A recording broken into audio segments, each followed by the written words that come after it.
Vamos lá, meus irmãos, vamos lá. Começando aqui nosso quarto dia de aula de História dos Avivamentos. Já oramos como é costume, nossas aulas são gravadas, mas mais uma vez, graça e paz. Graça e paz a todos. Boa noite. Boa noite, graça e paz. Graça e paz. Ótimo. Meus irmãos, terminamos semana passada, falamos bastante sobre os conceitos, as definições, e hoje nós estaremos entrando aqui na quarta aula, e hoje também foi a data da entrega do trabalho de vocês, e eu quero gastar aqui um tempo com vocês para que a gente possa estar debatendo um pouco sobre tudo que foi falado, ou melhor, tudo que vocês aprenderam nesses trabalhos, do material que eu pedi para vocês fazerem o trabalho, e também do material que eu pedi para vocês assistirem sobre pneumatologia. O último slide que nós passamos na última aula, falamos sobre o Espírito Santo no Antigo Testamento, e fiz um apontamento bem breve sobre ele no Novo Testamento. Então, hoje, para que a gente possa dar início aqui à nossa aula, eu quero estar trazendo para os irmãos a leitura de um texto, e a pauta da nossa aula de hoje vai ser o slide número 4, que é falando um pouco sobre os cananeus, a religião dos cananeus. Depois nós estaremos entrando também um pouco sobre os reis de Judá e os reis de Israel. Estaremos pegando o Velho Testamento, o Novo Testamento, e estaremos fazendo essa comparação com relação a toda a teologia sobre esse tema, que é história dos avivamentos. E eu quero hoje aqui tentar, em cima daquilo que nós aprendemos até o momento, tentar traçar algumas linhas do que entendemos como avivamento. Aquelas passagens bíblicas que mostram, de fato, aonde aconteceram alguns avivamentos, ou pelo menos aonde nós enxergamos moveres do Espírito Santo de forma muito, muito efusiva, muito abundante. E hoje a gente vai gastar aqui esse primeiro momento fazendo um pouco desse debate, em cima de todas aquelas características que aprendemos nas aulas passadas e de todos aqueles critérios que fundamentam o que é um avivamento. Lembrando que a nossa teologia é uma teologia mais voltada para a ortodoxia, é uma teologia mais voltada para aquilo que nós chamamos de teologia conservadora. Eu gosto também, e me considero também um pensador na linha reformada. Eu tenho assim um apreço muito grande com a teologia reformada. Então, assim, a nossa linha é essa linha mais histórica, mais conservadora, mais ortodoxa. Então, em cima disso, onde nós enxergamos um avivamento? Nas páginas da Bíblia, sabendo que em toda a história do povo de Deus, Deus atuou, mas é consenso que em alguns momentos, aquilo que acontece de uma forma pessoal, aquilo que acontece de uma forma, eu diria, até no ambiente de um lar, ele se propaga numa comunidade, ele se propaga numa região e alcança outras pessoas, até mesmo alcançando outros povos. Então, partindo do pressuposto que o avivamento, ele tem esses vários desdobramentos, que ele começa algo na nossa vida pessoalmente, depois ele se alastra para aqueles que estão mais próximos de nós, e entendemos que seria o núcleo da família ou dos amigos, depois da nossa comunidade local e depois das nossas demais relações, da nossa irmandade. Então, partindo do pressuposto que o avivamento, como consideramos aqui, ele é algo mais coletivo, e quando é algo mais pessoal, a gente entende mais dentro da perspectiva do fervor. Um cristão avivado, ele é um cristão fervoroso. E essa união de vários cristãos fervorosos gera um ambiente avivado, mas sabendo que o avivamento não procede apenas das questões humanas, mas da soberania de Deus. Então, A gente vai estar vendo hoje, nesse primeiro momento, esse debate, vai ser bem interessante. Eu quero poder aqui gastar um tempo bem significativo com vocês sobre essa temática, tá bom? Antes de entrarmos aqui ao apontamento e ao debate, eu queria ler 2 textos bíblicos, como é costume. Queria ler aqui Lucas 24, 49 e Atos 1, 8. Júnior, leia para nós Lucas 24, 49, por favor. Irmão Gil, Atos 1, 8, por gentileza. Lucas. 24, 49. Tem que pegar aqui, mano. 24, 49? Isso.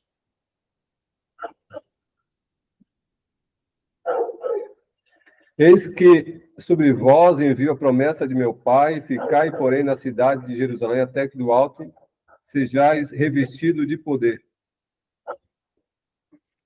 Joia. Promessa do meu Pai. Permaneçam na cidade até que do alto sejais revestidos de poder. Que cidade que era essa que Jesus estava se referindo? Jerusalém. Jerusalém. Mas olha aqui, deixa eu dar uma pititada saborosa nessa introdução para vocês. Era Jerusalém a promessa do alto, mas para os 12 o mestre fala, vão para a Galileia. Vocês lembram? Que logo depois que Jesus ressuscita, ele também, durante ali aquele período, ele tinha dado instruções exclusivas aos 12, para que eles fossem para Galileia. E depois da Galileia, retornem para Jerusalém. Aí eu te pergunto, é Galileia ou Jerusalém? A promessa para os cristãos, para o povo de Deus, para a igreja, era que o Espírito Santo viria de forma efusiva e abundante aonde? Em Jerusalém. Então, a promessa do Pai era. Mas o mestre tinha algo especial para o seu quartel-general e tinha falado para eles, eu quero vocês na Galileia. E acontece um episódio bem curioso, porque quando Jesus entra na casa em que os apóstolos os veem e, no entanto, Tomé não está, a Bíblia fala que, voltando Tomé e ouvindo dos apóstolos, ele não acredita. E eu digo para vocês, quanto tempo eles ficaram ainda em Jerusalém sem ir para a Galileia? Depois dessa primeira aparição. Sabe quanto tempo? Sinceramente, não sei. O texto sagrado vai falando, uma semana depois, enquanto eles estavam reunidos, o Senhor aparece e Tomé agora está entre eles, e o Senhor diz, Tomé, sou eu, veja as minhas mãos furadas. Ou seja, por causa de Tomé, eles permaneceram uma semana a mais ainda ali naquele lugar. E Jesus foi paciente com eles. Aí, somente depois disso, eles vão para a Galileia. Aí acontece aquele episódio da Galileia, em que Pedro estava pescando, Jesus restaura Pedro, onde ele faz uma fogueira, acende ali uma brasa, tem pão e peixe, e ele diz para os pescadores, pescaram alguma coisa? Tem algo para comer? Eles falam, não pescamos. Então jogue a rede por outro lado. Eles jogam. João diz, é o mestre. Pedro pula do barco, nada, chega primeiro que os apóstolos. Ali é aquela clássica pergunta de Jesus a Pedro. Pedro, tu me amas? Ou seja, eles ficaram uma semana a mais por causa de Tomé. Jesus não desistiu deles. Jesus não desistiu da gente, irmãos. Mas Jesus tinha uma reunião com eles lá no quartel-general. Eles vão para o quartel-general, tem esse momento, João registra esse momento. Poucas coisas sabemos desse episódio, e aí agora eles voltam. Para onde? Para Jerusalém. E Jesus continua se revelando a várias pessoas, a vários irmãos, a um grupo de mais de 500, entendemos que deve ter sido Mateus 28, ou próprio Atos 1, e aqui, nesse exato momento de Atos 1 que você vai ler agora, Gil, chega o grande episódio que Jesus é elevado aos céus. E eu estou comentando tudo isso, irmãos, porque olha que interessante. A promessa do Pai era que do alto o Espírito Santo seria derramado sobre todos em Jerusalém, e eles deveriam estar em Jerusalém. mas como eles eram muito íntimos, o mestre os levou a Galiléia porque tinha algumas outras lições para ele lá na Galiléia antes deles regressarem para Jerusalém. E nós sabemos que Jesus ficou durante 40 dias e o Pentecostes era no 50º dia, ou Festa das Colheitas. Então, na Festa das Colheitas, eles já estavam em Jerusalém, quando o Espírito Santo vem. Tá bom? Então, Atos 1:8, leia para nós, por gentileza. Agora, mas recebereis poder, ao descer sobre vós o Espírito Santo, e ser-me-eis testemunhas, tanto em Jerusalém como em toda a Judéia e Samaria, e até os confins da terra. Amém. Então, eu deixo essa breve reflexão para vocês e vamos à aula. Vamos lá. Irmãos, vamos lá. Quais eram as características que nós aprendemos nas últimas aulas sobre, de fato, o verdadeiro avivamento espiritual? Ele se caracterizava, pelo menos, quais características? Vamos aqui de cor e salteado. O que vocês se lembram do que nós aprendemos na última aula? Palavra de Deus é a principal característica. Palavra de Deus é arrependimento de pecados. Arrependimento de pecados e essas duas que me vêm à mente agora, sim. Joia, não tem problema. Vamos lá. No debate agora a gente vai estar lembrando. Júnior e Maísa, quais eram as características? Palavra de Deus, arrependimento de pecado, fruto de uma nova vida. O que mais? Se lembram de algumas coisas? Deixa eu ver se eu lembro. Comprometimento com a obra, né?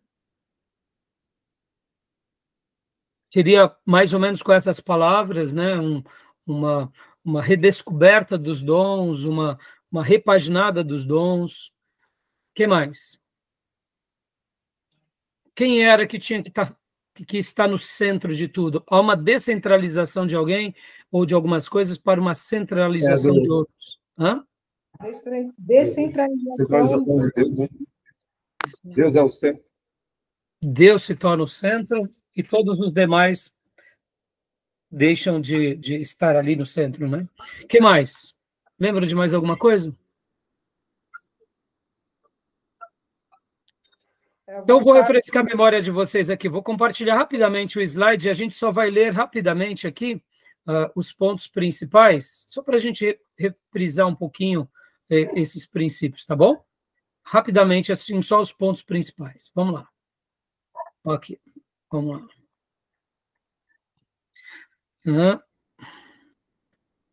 Deixa eu compartilhar com vocês. Joia. Primeira coisa, que o avivamento ele é o resultado direto do Espírito Santo sobre o seu povo. Não tem nada a ver conosco. Tem tudo a ver com Deus. É a presciência divina, no momento oportuno, segundo os critérios divinos, que ele derrama de forma abundante o Espírito Santo dele sobre quem? Sobre o crente e sobre o povo.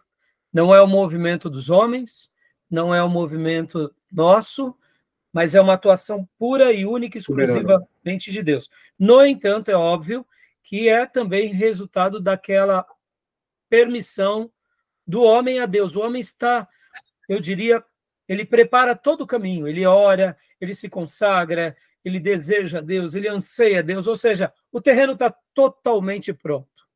E é nesse momento que Deus realmente derrama, como o nosso querido irmão registrou no slide dele, geralmente não é uma questão sine qua non, mas na maioria dos casos acontece quando há uma certa morbidão, uma certa apatia, um certo momento onde o povo de Deus está vivendo a religião apenas de uma forma nominal, não está vivendo a essência da fé. Então, ele, no nosso querido irmão Rubens Martins Amores, ele classifica que avivamento espiritual é assim, e aí vem a primeira característica, que é uma forte ênfase no conhecimento da palavra de Deus, e a obediência a essa palavra. Segunda característica, muita oração. Relacionamento íntimo, amoroso. O povo de Deus anseia a presença de Deus. O povo de Deus se esforça a orar. O povo de Deus ora muito e ora corretamente, não ora com barganha, com motivações erradas, mas tem sede e fome de Deus. Então, primeira coisa, palavra, conhecimento pela palavra, proclamação da palavra, pregação da palavra, amor pela palavra, fidelidade à palavra, a palavra guiando cada comportamento, cada gesto, cada ato. Segundo lugar, fome de Deus em oração, fome de Deus em buscar a presença e a face de Deus. Terceiro lugar, um desabrochar dos dons, ou seja, os dons começam a ser compartilhados e nós, povo de Deus, com os seus dons, começamos a fazer obras. Que tipo de obras? Obras sem competição, sem provocação, sem orgulho. É Deus sendo glorificado por meio dos seus vasos, como foram nos dias da igreja primitiva. Quarto lugar, essa combinação de fatos vai gerando o quê? Uma eleição de Deus como centro de devoção, ou seja, Deus passa a ser o nosso maior deleite. Nós o adoramos, nós temos nele a nossa devoção, os nossos ouvidos, os nossos sentidos fazem com que a nossa vida entre no eixo, não o eixo humano, não o eixo social, mas no eixo divino. Passamos, então, a buscar a Deus em tudo, na igreja, fora da igreja, nos negócios, na vida, nas coisas mais triviais. A nossa devoção a Deus passa a ser intensa. Não somos crentes de domingo, não somos crentes profissionais, ministros profissionais da fé, nos tornamos devotos. Temos fervor, temos paixão, temos piedade, e essa piedade nos acompanha dentro e fora da igreja. Em quinto lugar, temos, então, uma sensibilidade ética e moral. Por quê? Porque agora, já partindo do pressuposto que estamos vivendo os princípios de Deus, a teocracia nos atingiu, ou seja, os valores de Deus são aqueles que norteiam a nossa vida, o nosso senso ético e moral está lá em cima, nossa compaixão é aguçada, o nosso discernimento é ampliado, as nossas justiças não são justiças farisaicas, mas são justiças realmente com equidade. E aí, por isso que a gente desperta essa sensibilidade ética e naturalmente moral.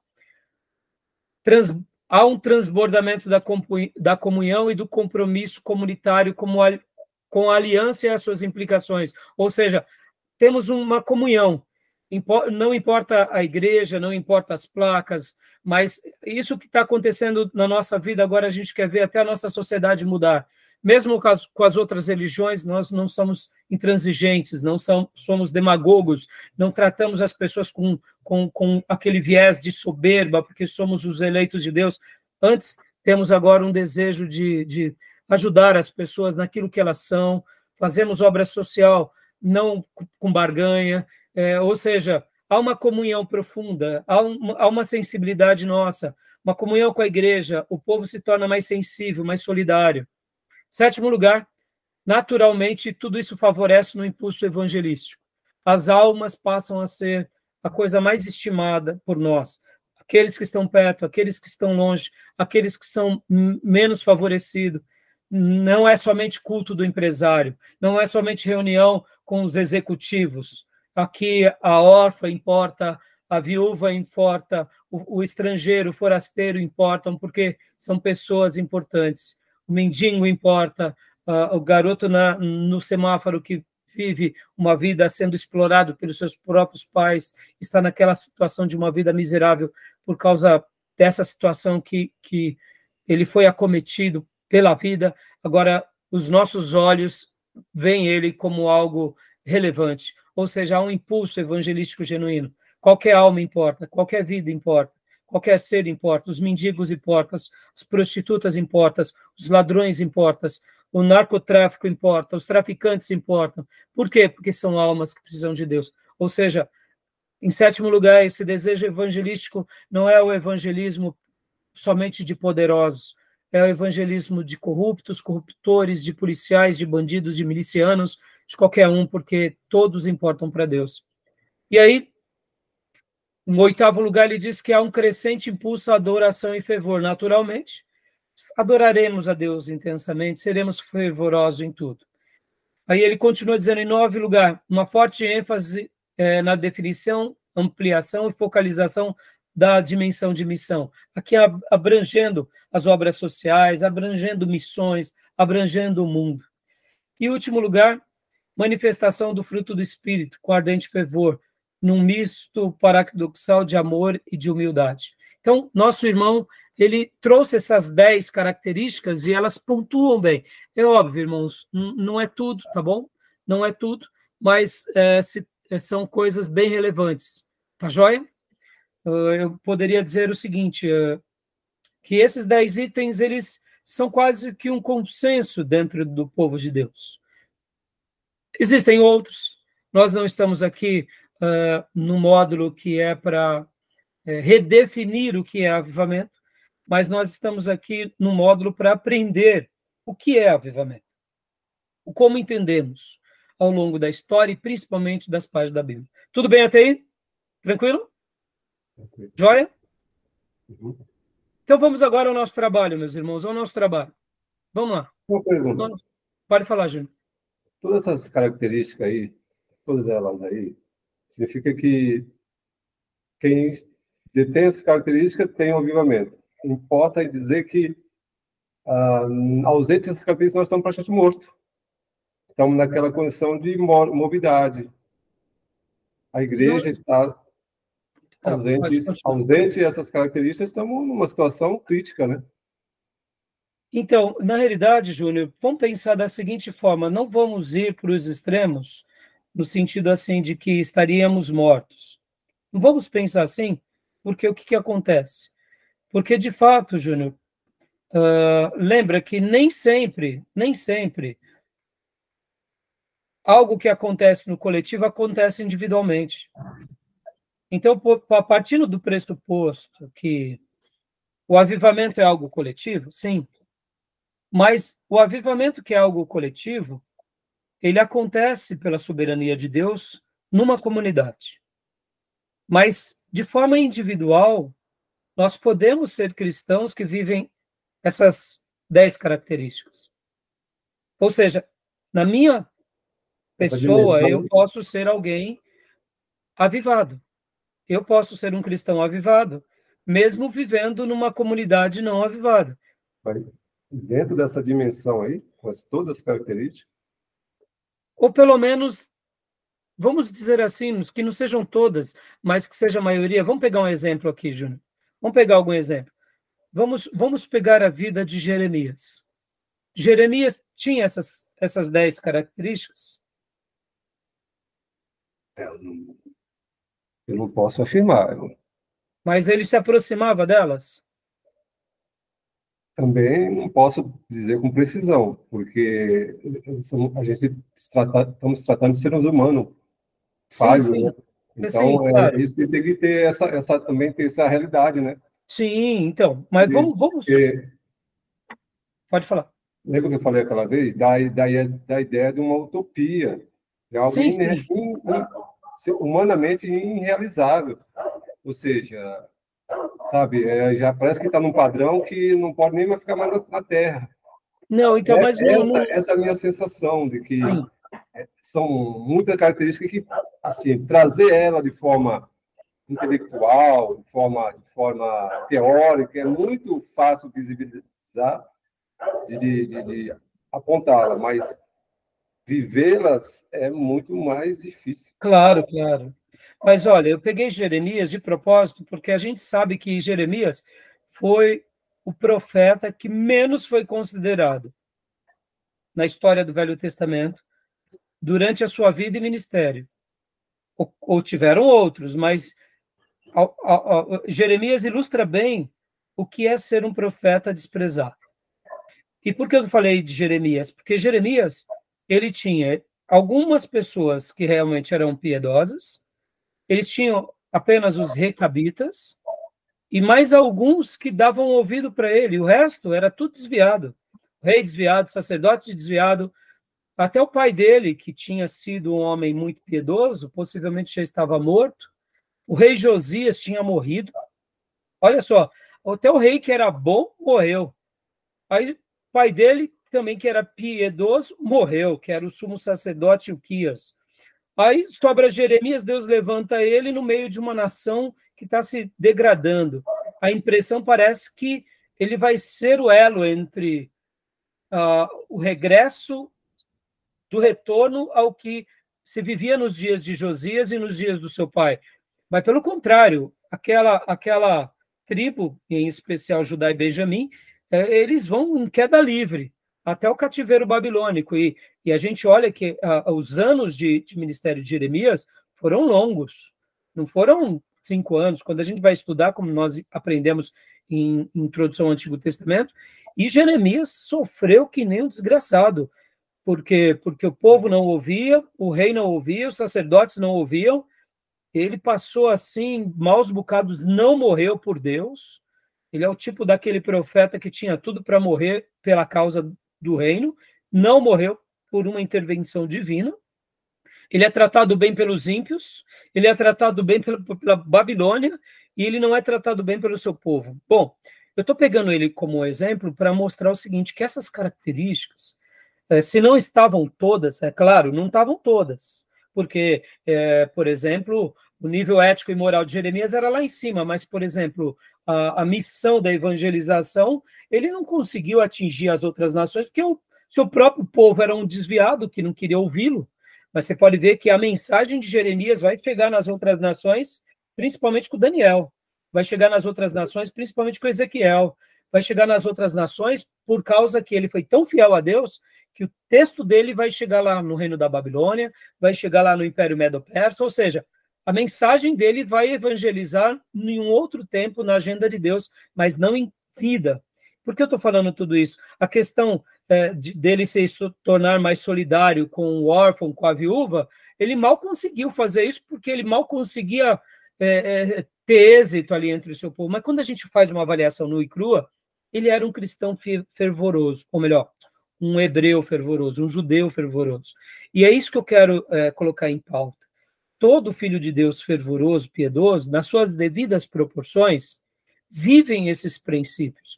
Então, logo, o avivamento que é algo coletivo, mas ele se propaga dentro de nós, então podemos ter uma vida vívida, uma vida fervorosa dentro do nosso coração, mesmo sendo o apoio dos demais. Um outro exemplo, dos patriarcas.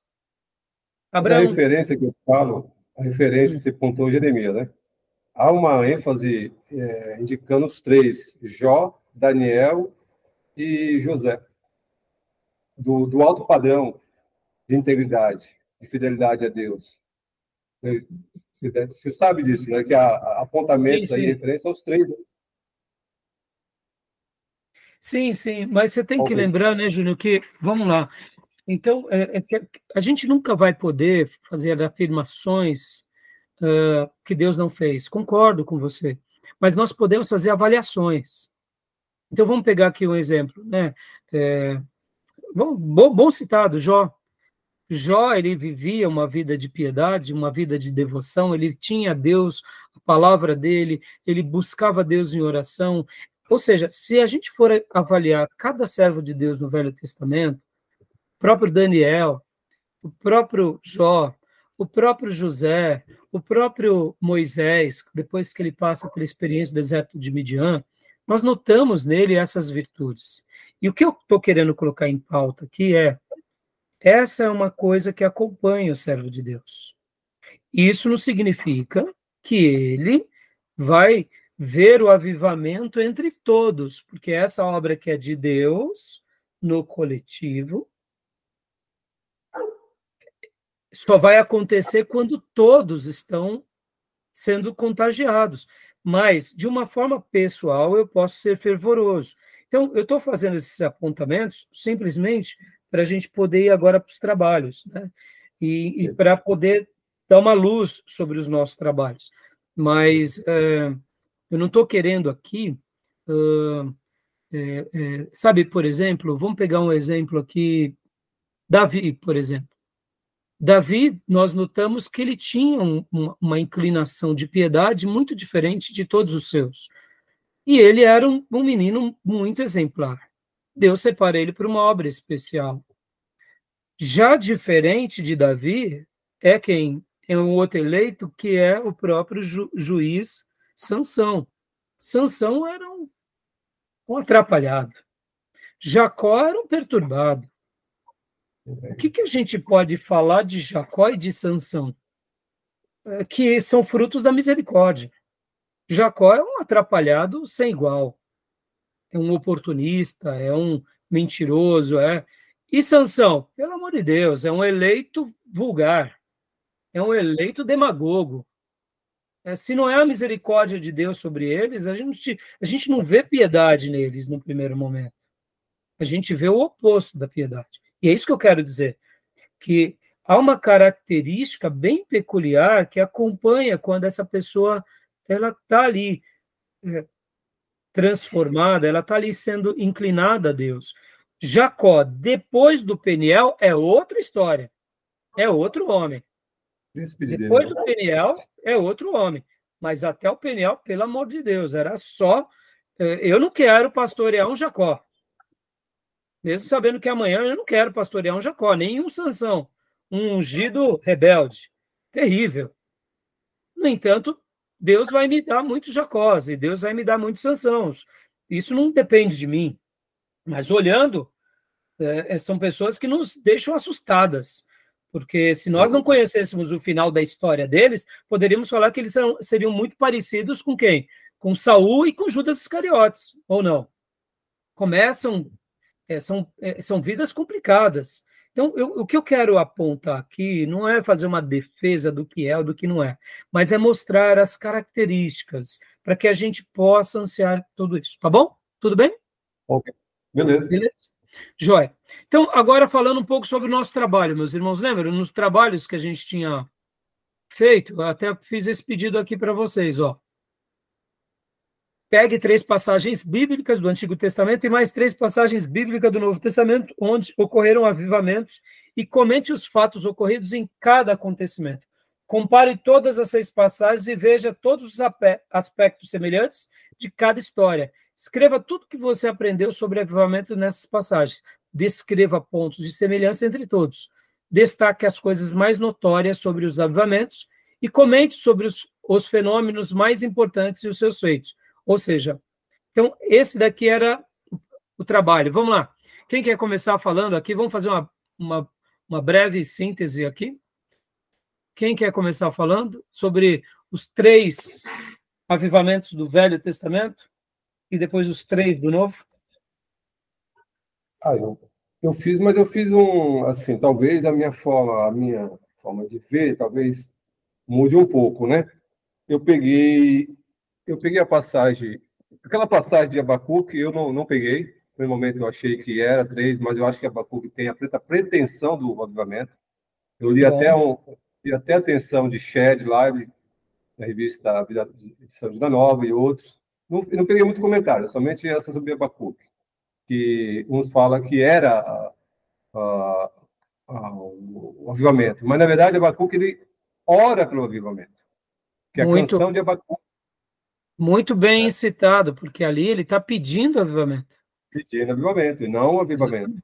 Eu já vi uma linha dizendo que ali foi avivamento, mas logo eu vi que não, está orando, né? Ele está relembrando os feitos do Senhor no passado, lá no Êxodo, e olhando para o futuro, que é a canção de Abacuque.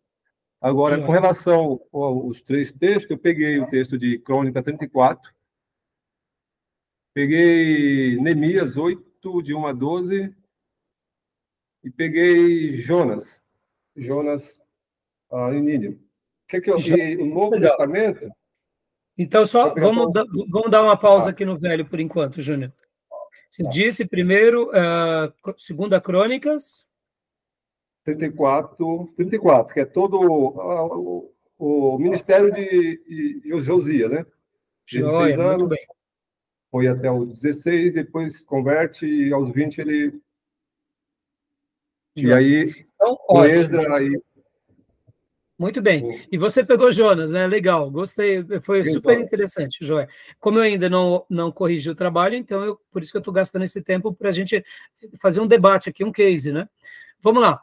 Gil e Maísa, os três do Velho Testamento. Eu peguei de Jonas, Jonas não, Josias, né, do rei Josias, mas eu peguei em Segunda Reis. Aí eu anotei 23, 1, 25. Peguei Êxodo 15 também, que foi a saída dos israelitas, né, do Mar Vermelho e tal. Tá. Peguei Neemias. Peguei Neemias 9 e 10. Joia. Olha só, então você pegou 3 acontecimentos também. Muito legal. Eu estava torcendo para que uns pegassem Jonas e outros pegassem Moisés. Eu estava torcendo. Eu peguei Êxodo também, mas não peguei. Mas você vê, a gente já vai chegar lá. Gil, e você, Gil? Quais foram os 3 do Velho? Bom, pastor, logo que o senhor falou, bem no comecinho, eu ainda nem tinha muita clareza sobre as definições de avivamento, mas eu tinha isso no meu coração, né, por conhecer a história. Eu peguei, o primeiro que eu já tinha escrito foi Êxodo 40, né, onde Moisés, ele volta do monte, traz as instruções de Deus e há uma mobilização do povo, em ordenança para construir o tabernáculo, né? Houve ali um avivamento no meio do povo. Sim. E eles... Você pegou Moisés. Peguei Moisés, está em Êxodo 40. Né? E aí eles constroem o tabernáculo, eles levantam o tabernáculo e a nuvem de glória vem sobre o povo, né? E guia eles no deserto durante 40 anos. E também peguei a história de Josias, como a Maísa e como o nosso irmão Júnior, né? O Segunda Reis, 22. E peguei também a história de Neemias, né? Não foi somente a reconstrução dos muros, mas a reedificação de um povo. Coloquei aqui. Maravilha, joia. Bom, então agora, Gil, sua câmera está tá bloqueada, eu não sei se foi de propósito, né? Mas só... Foi de propósito, que está cortando muito para mim, tá falhando demais. Beleza, aí quando você fecha a câmera, melhora, né? Tá cortando ainda, mas a última aula eu tive essa impressão que melhorou, mas agora não está funcionando muito, não. Tá bom, joia. Então vamos lá, meus irmãos, fazendo um breve case aqui com vocês. O que vocês acham sobre essa questão de Moisés? Será que com Moisés foi avivamento ou não? Pelo que o Gil escolheu e Maísa, eles veem que sim. Júnior, você consegue enxergar também como se fosse um período de avivamento? Eu estou agora pegando não só a saída do Êxodo, mas eu estou pegando toda a história de Moisés, que começa ali com a sarça, desencadeia nas pragas, tem o Êxodo, deserto, os 40 anos, ou seja, podemos classificar que aquele momento é um avivamento? Eu mesmo fiquei na dúvida depois do decorrer das aulas, nós estudando sobre o assunto, mas preferi manter diante assim, das minhas conclusões. Joia. Por que gera dúvida? Vamos lá, vamos aqui antes do Júnior falar. Por que gerou dúvida, Gil? Por conta das definições que nós fomos vendo, né, nas aulas, né? Eu acho que é claro que se encaixa em alguns pontos, mas não é no modo amplo assim, não é?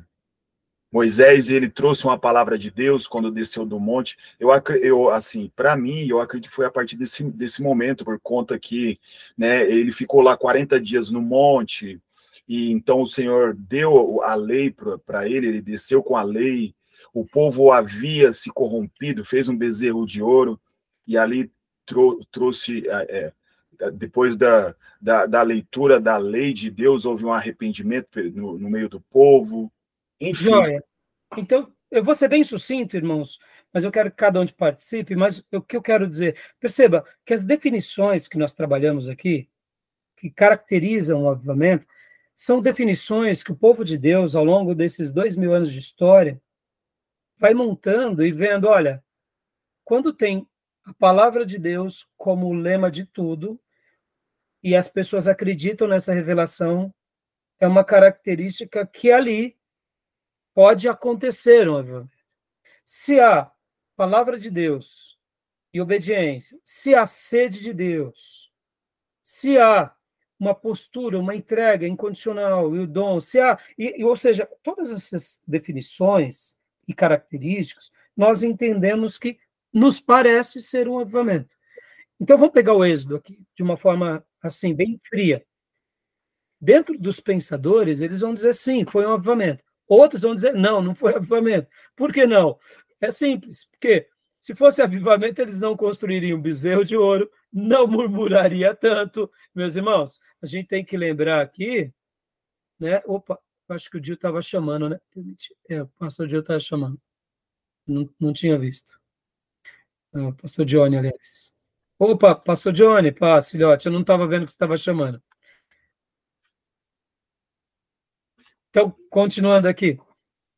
Se fosse avivamento na sua essência, não teria tantos erros quanto ocorreram durante vários períodos. O povo rebelde, Deus testou Moisés, quase destruiu o povo por várias vezes. Então, na perspectiva, olha que interessante, na perspectiva da liderança de várias pessoas, de Moisés, de Arão, de Ur, de Josué, de Miriam, mesmo com as falhas deles, eles eram piedosos, abundantes, a esposa de Moisés. Ou seja, no entanto, o povo não acompanhou na essência o quê? Aquele mesmo exemplo do seu líder. Então, aqueles que vão questionar que no Êxodo houve avivamento, a gente dá o direito de dúvida. Porque, de fato, ali o povo foi muito rebelde.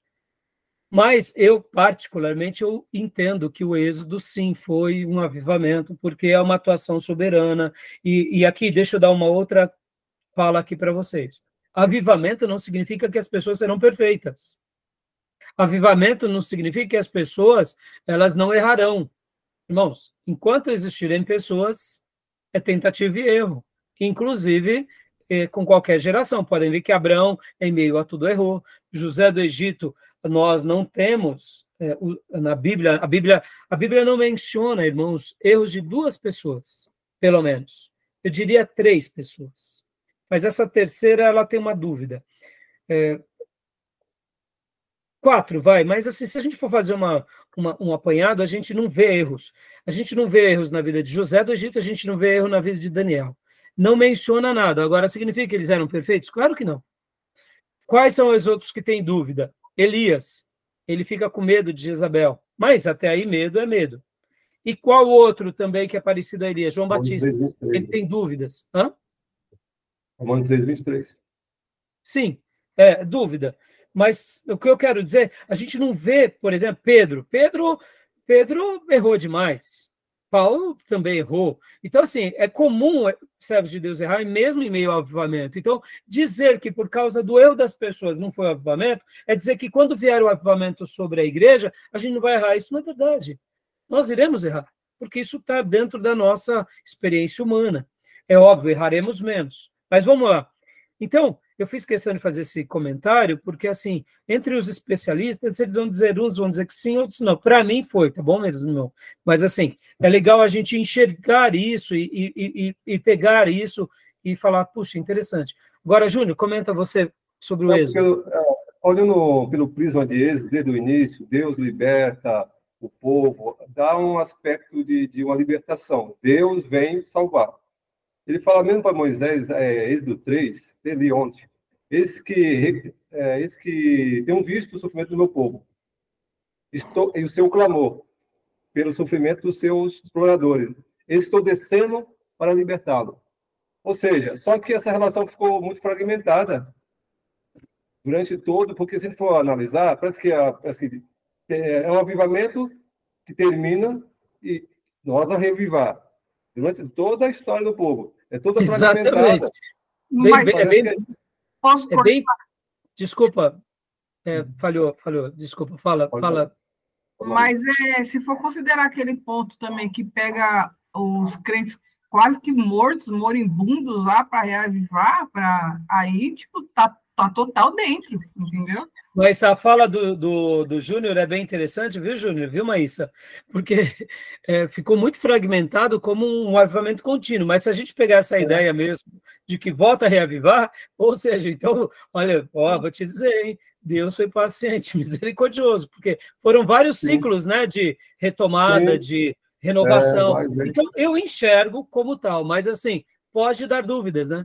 Mas eu nem peguei o período do êxodo todo ali, de êxodo, do começo até o fim, né? Eu peguei mais ali a saída mesmo, entendeu?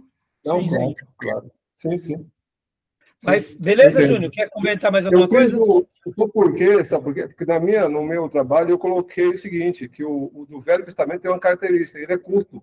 E o Novo Testamento ele é muito duradouro. Ele é mais duradouro, o avivamento do Novo. O Antigo é mais curto. Joia, boa colocação, Júnior. Mesmo a história do Novo Testamento na revelação sendo curta, por volta de 70 anos, mas a gente vê uma coisa mais contínua. No Velho Testamento eram momentos mais curtos, de fato, em uma geração ou em algumas décadas. Agora, é óbvio, dá para a gente classificar, dá para a gente pôr uma régua, dá para a gente pôr dentro de uma caixinha. Percebe, irmãos, tudo isso que a gente está fazendo aqui é aprender a partir da Bíblia, a gente vai aprender a partir da história, e a gente vai dizer assim, olha, enxergamos mais ou menos assim, e oramos para que a gente possa participar. Mas, assim, a complexidade, ela é tamanha, porque cada período é de uma forma, de outro jeito, então é bem interessante, legal. E agora, indo para o próximo ponto, que foi Nínive. Nínive dá muito debate. E aí, vamos lá. Júnior, por que você viu que Nínive era um período de avivamento? Nínive é o seguinte, eu coloquei Nínive como a excepcionalidade. Ou seja, eu coloquei duas excepcionalidades. Uma de Jesus no Novo e Jonas e Nínive. Por quê? É padrão, Deus socorreu a igreja que está mórbida, seu povo que está distante da palavra, enfim, está superficial, etc. O caso de Nínive é interessante, porque não era um povo pagão. Muito. Era um povo por pagão. Por isso que dá pano para manga, Nínive. E por isso que eu achei que você foi muito feliz em colocar uma excepcionalidade. Por quê? Porque geralmente o avivamento acontece no povo. Nínive nem era povo. Aliás, o profeta era rabugento, o profeta era teimoso e o povo era ímpio dos piores. Ou seja, mas a gente não pode negar que foi algo sobrenatural de forma exponencial, a raiz angelical, divina, né? Mais de 125 pessoas. O Nínive tinha a população de mais de 125 pessoas, convertendo todos quando Jonas pregou. E o interessante é que o próprio rei, eles fizeram a humilhação, o jejum, saco, cinza, e até os animais também não podia, decretou que não era para comer. Crianças também. Criança, da criança até o mais velho.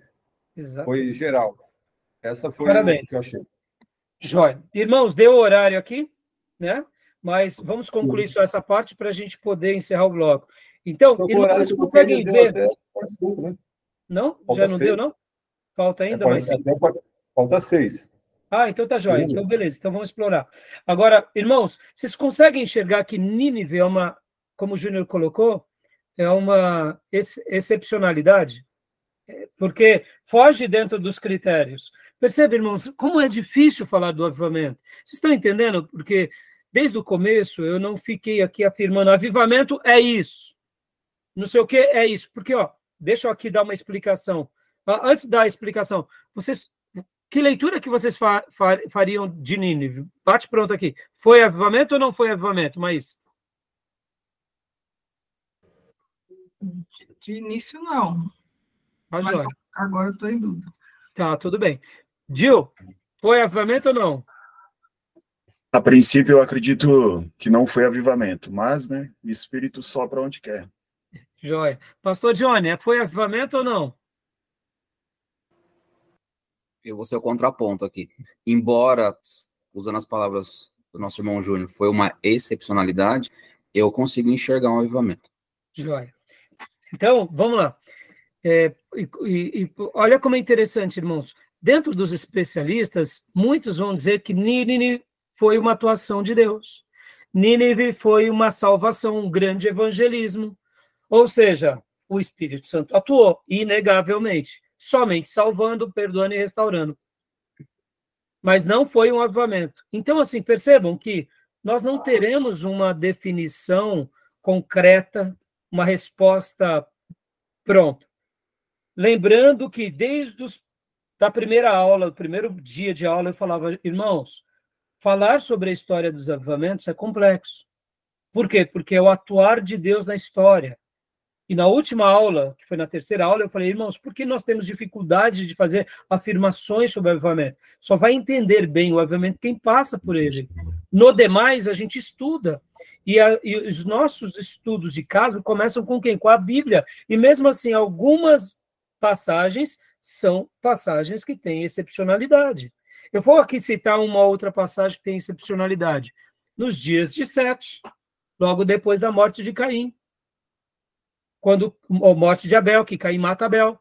A Bíblia vai falar que Adão e Eva têm Sete, e Sete invoca o nome do Senhor novamente. Parece que houve um rebuliço lá nessa geração, que é a geração antediluviana. Ou seja, e com Enoque? Enoque caminhou com Deus, só comenta isso, mas a gente não tem muita citação, mas com Sete dá a ideia de que havia uma morbidão entre Adão, entre Eva, entre os filhos, porque eles não compreenderam, talvez, o fato do assassinato de Abel, que era temente a Deus, e Caim ainda estava vivo, e a impiedade crescia, ou seja, com Sete, o nome do Senhor passa a ser de novo invocado. Não dá muitos detalhes, mas é alguma excepcionalidade.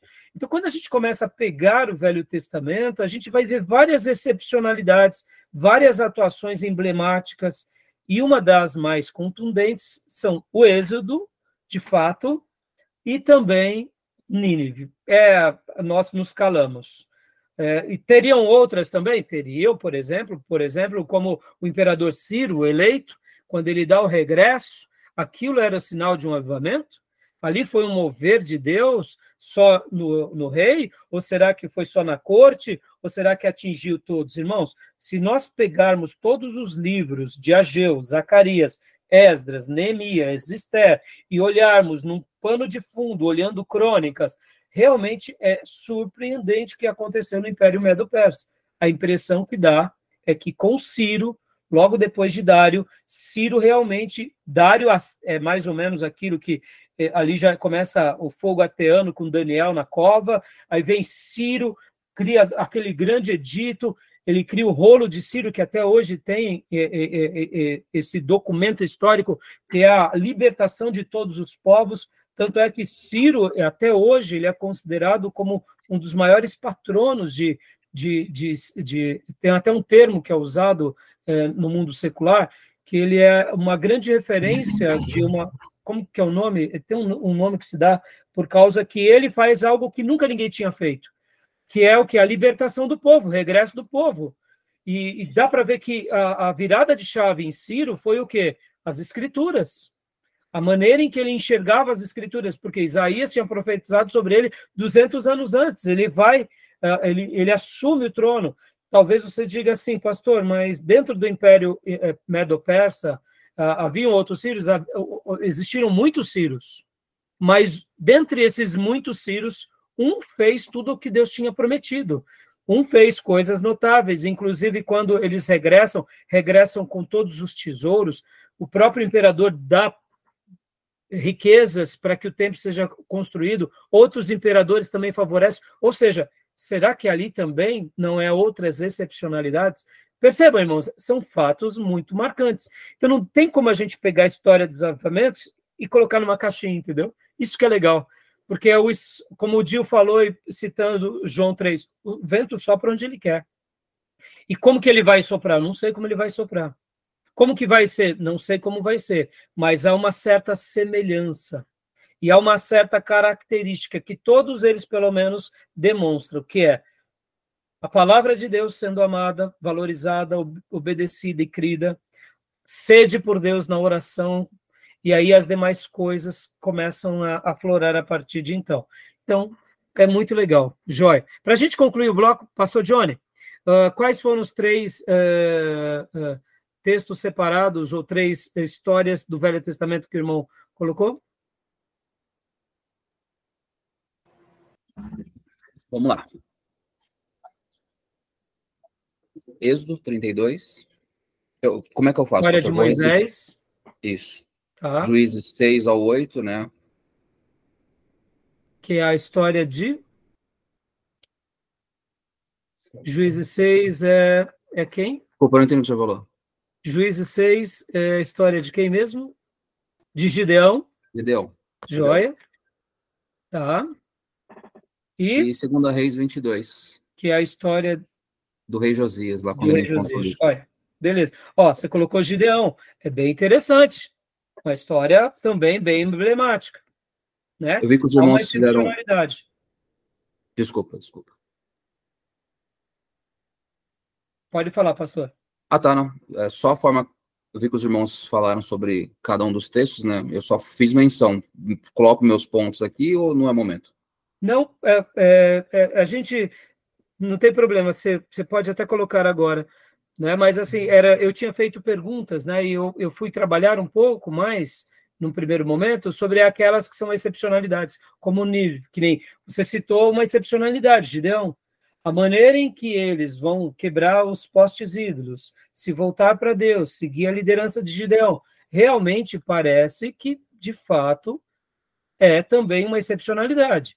Mesmo que Gideão, no final da sua vida, deu umas derrapadas violentas, mas durante aquele período em que ele começa, durante vários anos, a impressão que dá é que foi um avivamento também. Percebam, irmãos, não dá para a gente colocar numa caixinha, tá bom? Beleza? Então, pastor Johnny, joia. E Maísa, quer falar alguma coisa? Não? Fala, Júnior, para a gente estar suspendendo. Era o tempo mesmo que já deu. Ah, joia. Né, Júnior? Ah, maravilha. Eu vou fechar aqui, nós vamos para o nosso intervalo, tá bom? Isso. Fechado. Então, eu vou interromper aqui a gravação, tá bom? Então, a gente volta depois do intervalo. Maravilha.